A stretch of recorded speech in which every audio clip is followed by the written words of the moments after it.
Good afternoon and welcome to AIADA's AutoTalk. I'm your host, Rachel Soleimani. Before we get started, a few quick reminders. Anyone who is registered for today's program will be receiving a copy by later this week. And if you have any questions, be sure to enter them into the Q&A bar at the lower right-hand side of your interface. Now, please join me in welcoming Aaron Spencer, Product Marketing Consultant at Dell. Aaron, I know you have a lot to get to today, so I'll let you take it away. Great. Thank you, Rachel. Thank you, everyone. Excited to be here and to talk with you today. My name is Aaron Spencer. I work in product marketing for Dell with our client services group. Today, we're going to talk a little bit about what we call big business IT on a small business budget. So to set the table, when we talk about technology, what is technology and what does it do for your business? More than anything else, technology needs to accelerate a return on the investment while achieving a business outcome. Basically, you need to be able to get out of the technology what you put into it, what you pay for, get the results that you need to help drive your business forward. Now, with that, there's a number of different challenges, obviously, that businesses of any size are going to face. And we've all experienced this, and especially in this particular industry, in the auto industry, things like economic uncertainty, the inflation, rising interest rates, how can that impact our business? IT costs can also be very unpredictable and hard to contain. Obviously, you have a number of different factors that factor into how you support your organization from an information technology perspective. From a human capital perspective, on the IT side, if we're looking at this from a technology perspective, is your staff going to be focused on keeping the lights on, just kind of keeping things running the way that they're supposed to? Or do you want them to do more innovative things for your business? The other component of that is a competitive labor market. As we've seen through the pandemic, the IT labor market has changed significantly, and where people are located, where they're from, how to get the right IT people to work for you has been a big challenge for a lot of organizations. We have to look at availability. How do you deal with downtime? If it's unplanned downtime, how quickly can you get that resolved and get back up and working? The longer that time is to recover after a disaster or some kind of unplanned outage can really be costly to you and your business. And then obviously there's been a rise in cybersecurity risks over the years, both prior to the pandemic and then during. And then finally, responsiveness. How quickly does your business adapt to change within technology? What is your procurement process like? Is it very long or does it take a while? How quickly can you deploy new things into your environment for your end users? And then what happens if there is a supply chain disruption? What do you do? How do you make adjustments moving forward? So that's all companies face that. So when we look at this, especially from a Dell's perspective, we look at this as modern lifecycle management. How do you manage the devices that you have in your environment? And for bigger businesses that are very mature in their IT organizations, they look at it in kind of four primary categories. They look at, from a procurement perspective, they want to focus on those technologies that deliver the desired outcomes that they want. What are the tools and the machines that are going to make us most effective, help my end users do their jobs effectively? So then from there, they look at, how do I deploy those devices? I need to make sure that I get those faster and into people's hands. So whether it's a new application, a new device, whatever it may be, how do I make sure that that's a smooth process and that it's in my end users' hands as quickly as possible? From there, you have to then manage it. So they want to look at, how do I maximize what I'm getting out of those devices? So how do I make sure that everything's working the way it's supposed to and that we're seeing that return on investment that we put into it with those applications and with those devices? And then finally, how do I transition? If I'm making a change, whether it's hardware, whether it's an application or anything else, or even just processes, what is that ability for us to be able to transition and make those changes before moving over? Now, the one advantage I'll say from a bigger business perspective, and those with really mature information technology teams and capabilities, is that they have three things on their side. One is money. They have set IT budgets that they've put money into. They've planned out some of these different procurement components. So whether it's procuring new devices or new applications, they have the money to be able to put into and plan out what they're going to do. Secondly, they have the resources. Many times they'll have the staff, the tools in place to be able to make these types of changes and to be able to be able to implement these new solutions and then manage them and keep them up and running. And then also they have time. Generally, they're going to be planning out these changes over a period of time, whether it's a year out, 6 months, whatever that may be. They have the luxury of being able to plan that out, assign the appropriate resources to that, plan it out so that way it goes as smoothly and easily as possible and at the least amount of cost and disruption to the business. Now, where that's a little different for the smaller businesses where maybe they don't have a mature IT environment. And when I say mature, I just mean they don't have the resources, maybe they don't have as big a staff to do this. They may not have an investment in the same tools and capabilities. And more than likely, they're going to be working, wearing multiple hats, if you will, doing multiple things. But they really focus on the same four things. They're still focusing on how to procure the right technologies for their environments, how to accelerate the deployment of those, the management of those devices, and then how to transition when they make changes. The difference is going to be a little bit different in what they can do to help that modern lifecycle management cycle be a little quicker and easier for a small business. So from a procurement perspective, they can focus on things like how to unlock the capital for their business and grow and innovate, being really specific on how they procure and helping the business so that way they can plan ahead. Who they work with, having multiple points of contact can sometimes be very technologically challenging, working with a whole bunch of different technology vendors, knowing what's going to work with what. So sometimes having a reduced number of points of contact that they're working through can be very helpful in that life cycle. From a deployment perspective, especially in a smaller business, that day one productivity is going to be really critical. So having the right access and the right applications, making sure things are working the way that they're supposed to from the start as quickly and easily as possible is going to be really critical for a smaller business to keep going. So that's going to be looking at things like hardware delivery, the installation of those devices, how they're configured, the provisioning, the activation. All of those items are going to play a factor in how you deploy. That's going to help keep your end users happy and keep them productive going forward. From a management perspective, now that you have the devices, you have to make sure they're working the way they're supposed to. So what tools, what things can you be doing from a PC management perspective? How do you monitor and update? How do you make sure that things are secure? How do you optimize the performance of those devices going forward? Is really, really critical. Keeping those up to date is really critical for a smaller business. So things like 24/7 support is really important. Having someone available to kind of help you when you need it. Predictive analytics, accidental damage coverage, leveraging the technologies that are out there. There's now artificial intelligence and machine learning that can really help understand what's going on in your environment and take advantage of those going forward. And then finally, from a transitioning perspective, how do I make sure that when I do need to make a transition, that it goes as smoothly as possible with the least amount of disruption? So who do I work with?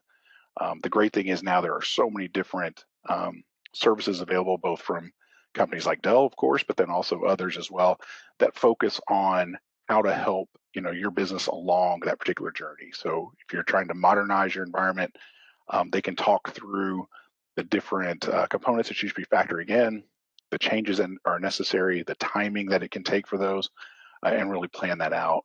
And then obviously giving you also flexibility to scale based on your business needs. So there's so many different new procurement models and things that make it a lot easier to scale for your business going forward. So again, from a small business perspective, very similar to a big business, but just how you do it is going to be really critical because you don't necessarily have those resources, time, and money that the big businesses do to leverage. So how can you create value for your business? A few different ways, because obviously the goal for any IT department is to help their organization simplify their IT processes and then deploy the latest technologies with predictable costs, being very straightforward with how they provide it, what's available, what they're providing, and making it very simple and user friendly for the team. So from a cost optimization perspective, we've seen a lot of great innovations recently with as a service capabilities. So moving to these consumption type models rather than one size fits all is not necessarily the case anymore. So how to leverage things like as a service technologies that are very transparent pricing. It's very easy to predict and know what you have and take advantage of using those types of technologies going forward to really help optimize your costs and what you're spending. Secondly, I'd say productivity is huge. Being able to really focus on how to reduce that time and resources that are needed to manage your IT environment, keep your end users functional and running, keep everything working the way it's supposed to. So making sure you maximize that productivity so that people are spending their time for what you're paying them to do, as opposed to, um, you know, sitting with IT, troubleshooting issues, and so forth. IT resiliency is going to be huge. That's not only going to help you uh, ensure that you're getting the right kind of performance out of your devices and machines and applications, but also making sure that you're secure, you're covered, make sure that nothing's going on there that's nefarious into your particular environment.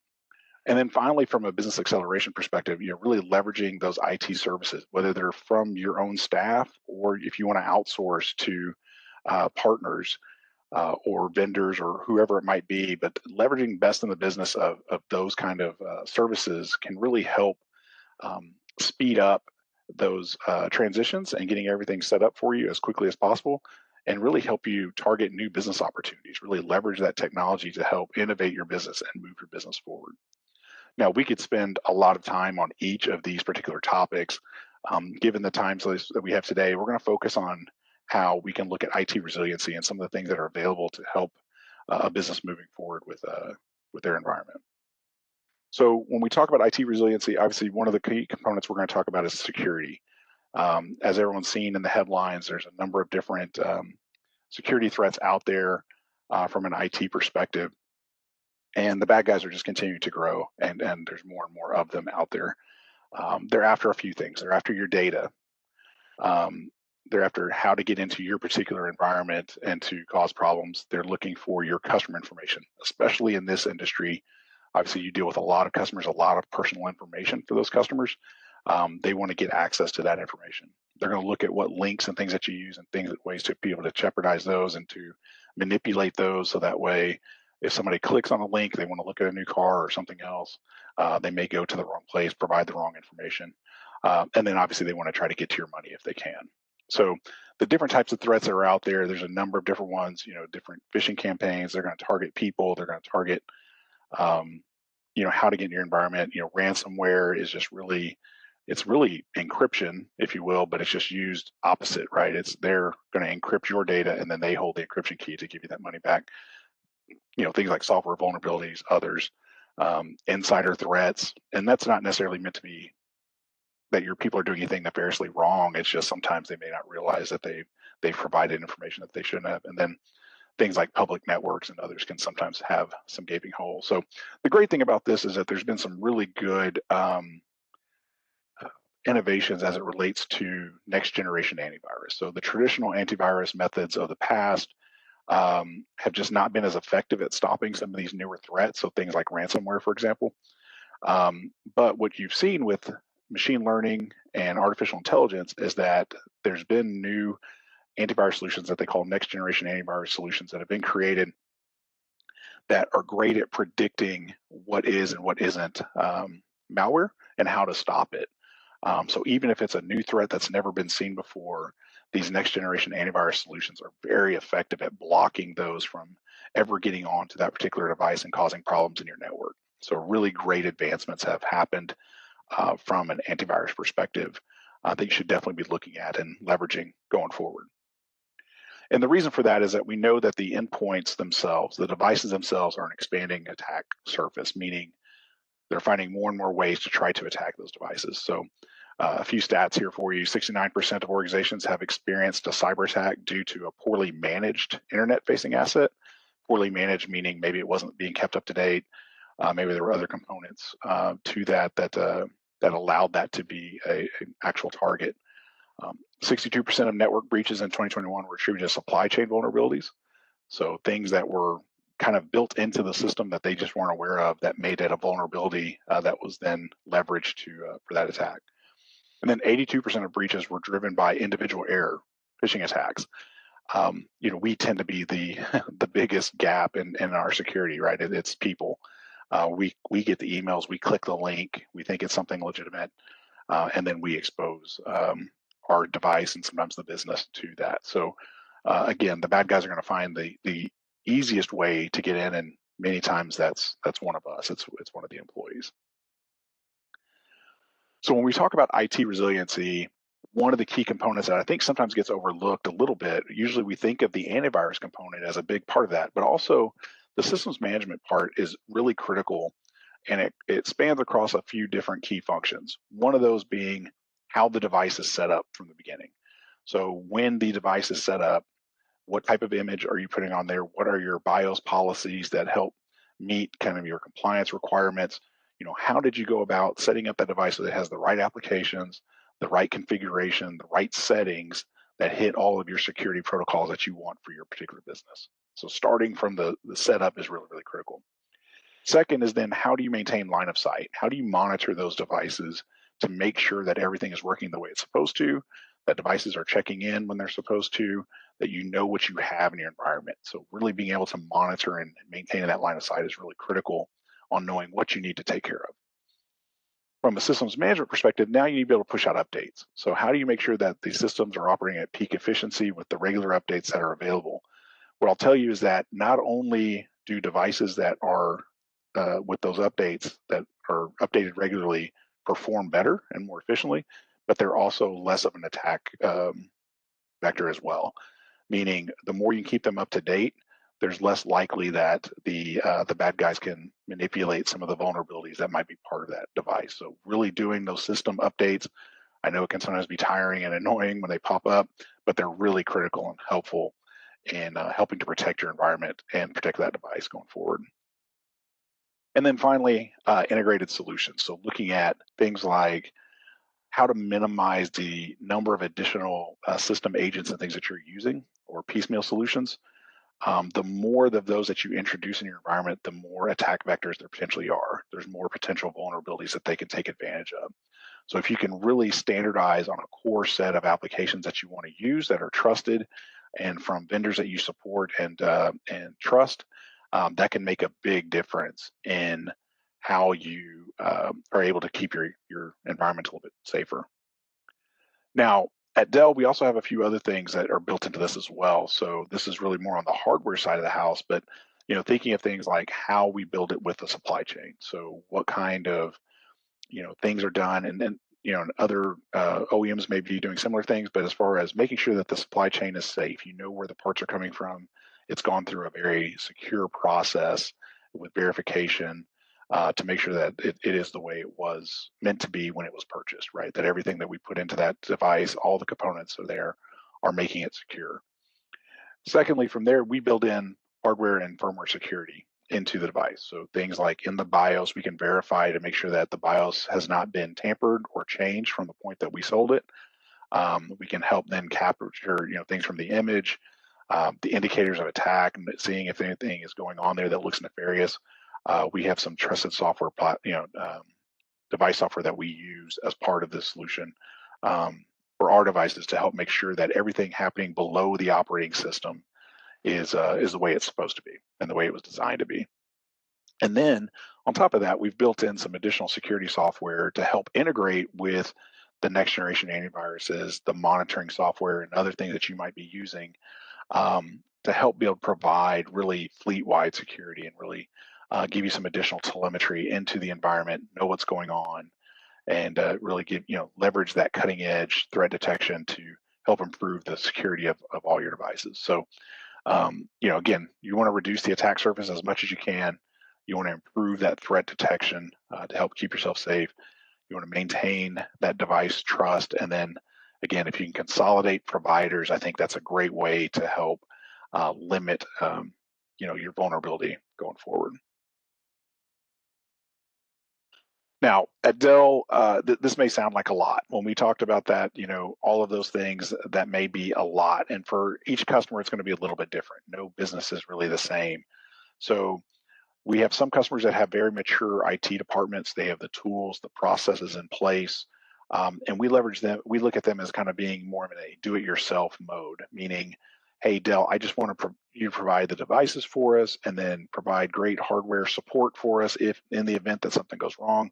But we're going to deploy it ourselves. We're going to manage it ourselves. We're going to take care of everything on our own, leveraging what we have. And we have a lot of customers that do that, and it's a great model. For those customers that maybe have a slightly smaller staff or looking to to offload some of the the day-to-day kind of grind components, they may look at it more of a do-it-with-me type approach, saying, "Hey, we do have tools, we do have resources, we do have staff that helps manage this, but I don't want them focused on imaging the devices or doing these components. So can you do it with me? Can we offload some of these components with you with Dell?" And we do that for several of our customers. And then finally, that one in the middle there is kind of the do it for me. We have some customers that come to us and say, IT is not my core competency. This is not what I do on a day to day basis. This is not the industry that I got into. I know I need IT, but I don't have the staff. I don't have the people in place to really do this. Can you do this for me? So, kind of more of an outsource type model. And we can do that as well. So, one example of an outsource type model is a new solution that we launched earlier this year in March called the Apex Managed Device Service. So this is outsourced IT sold as a subscription, for example, and it really covers a lot of the features that we just talked about. So, we'll go in, we'll set up the devices for you. We'll then support those devices, providing you so that way if there's trouble tickets and others, you call us. You don't have to have it going to your IT staff and team. We'll manage the devices, so we'll push out patches and updates and those sorts of things. We'll provide the security, including that next generation antivirus that we talked about earlier, and help monitor the devices to make sure everything's working, report, the way it's supposed to.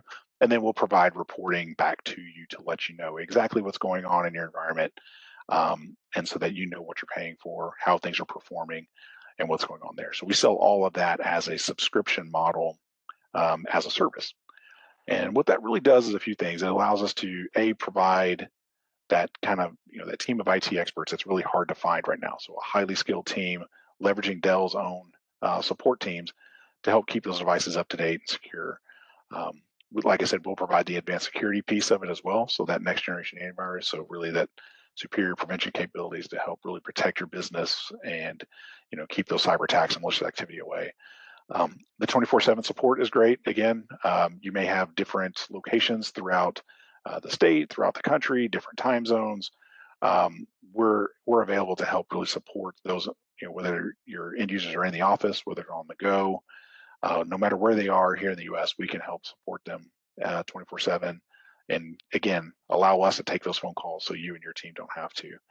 And then wrapping all that into a monthly subscription. So it's a $70 per device subscription, gives you ultimate flexibility. There is no long-term commitment. You're not signing annual contracts. This is a true month-to-month subscription, and it can start with as minimum quantity as you want. You can start with 1, 2, 5, 10, whatever the number of devices is that you would like for us to manage. So, again, a really easy way and flexible way for us to allow customers to try this out, see if it's something they like, and they can then leverage it across multiple devices in their environment going forward. So with that, I'll pause there. I know we've said a lot, we've talked a lot. You guys, it's been a great opportunity for us to talk to you. I want to talk to you a little bit about some of the partnership benefits that you have. Obviously, as part of the association, you guys do receive a discount on hardware and on Dell branded equipment. So you'll see that QR code there at the top. Leverage that to get yourself a discount if you are in the market for new hardware.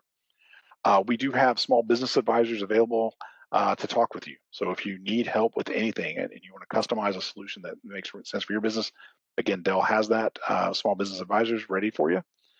We do provide Dell Financial Services, so we do have access to revolving credit lines and lease options. So if you're not looking to procure the equipment outright up front, you want to use more of an as a service type model and kind of a subscription type model where you're making monthly payments to the device, we can certainly do that. The Apex Managed Device Service that we talked about before, that's a QR code for that webpage. So if you'd like to learn more about that new offering, again, that's new from us as of March. So if you'd like to learn more, you can find it there. And then we do have a partner outreach program as well. So you can schedule a complimentary on-site technology consultation, nationwide. We have a Dell account executives that will come out to you, visit with you, talk to you about your business, learn about your business, find out what your goals and plans are, and help you plan going forward. So with that, I'll pause. Rachel, I wanted to see if we had any questions that we wanted to address or if anything came up in the chat.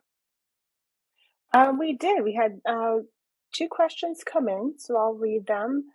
The first question is, what kind of cost savings are customers receiving with AMDS? Okay, that's the Apex Managed Device Service. So great question. And it's going to change for every business. So as I mentioned, no two businesses are the same. So What I can tell you though is we did do a Forrester study. Forrester did a study on our offer, that Apex Managed Device Service, and what they estimated is that customers would save, on average, they would see about 140% return on investment over 3 years. They thought that it was good. They saw some really great savings and being able to offload some of these tasks off of the customer's plate and allowing Dell to do it for them would then free them up to um, be more innovative and creative with how they do that, and more efficient with how they're spending their money. They also found that on average, they estimated that the end users would get back about 4 hours per month of productivity time, because they wouldn't be troubleshooting their own issues. They wouldn't be asking for new software downloads or needing their passwords reset. Since we're handling that for them, it'll free them up to kind of do their job. So a really great study there. We do have a Forrester calculator that's on the website. So I'm happy to share that with the team, or you can find it there on the using that QR code. Great, thanks. And if someone wanted to try the Apex Managed Device Service, the AMDS, what would be the process to get started? Yeah, it's sold with new hardware today. So basically, when you purchase a new Dell device, so our Optiplex, Latitude, so whether it's a desktop, laptop, doesn't matter. You can then submit for this subscription. It's included as part of the configuration. It's part of the build when you go to buy that new system, and then that'll kick off the whole process. That'll get our team engaged. It can start with a single system. It doesn't have to be your whole environment or all of your devices, but it can start with a single device, and then you can build from there. And so once you've selected and purchased it, that will kick off our whole onboarding process, where our team will then work with you to determine how you want those devices set up, and talk to you about those configurations, and then get everything set up for you. Once we ship out the device, it's under management from us. We'll take care of it from there. That's so helpful. Erin, thank you so much again for joining us. Again, to those on the line, you'll be receiving a copy of this webinar by the end of this week. Join us back here next Tuesday, December 12th at 2 p.m. Eastern, as Cox senior economist Charlie Chesbrough returns to give us his year-end review and predictions for 2024. For more information about AIADA, visit aiada.org. Thanks for tuning in, and have a great day, everyone.